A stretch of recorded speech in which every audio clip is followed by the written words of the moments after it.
Struggling with lag, high ping and connection issues in Destiny 2: The Final Shape? In this video, we'll show you how to troubleshoot and fix these problems to ensure a smooth and seamless gaming experience. From optimizing your network settings to adjusting in-game options, we cover all the essential steps to help you get back to Destiny 2 without interruptions. Watch the full tutorial and say goodbye to lag. Don't forget to like, comment, and subscribe for more gaming tips and solutions. Click on the Start button, then open Settings.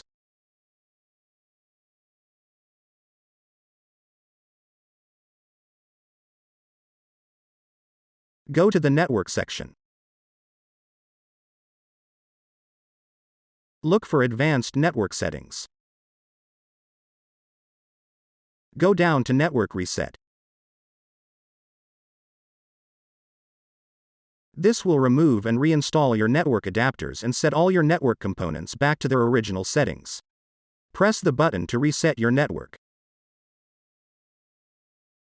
Press Yes. Restart your PC to apply the changes.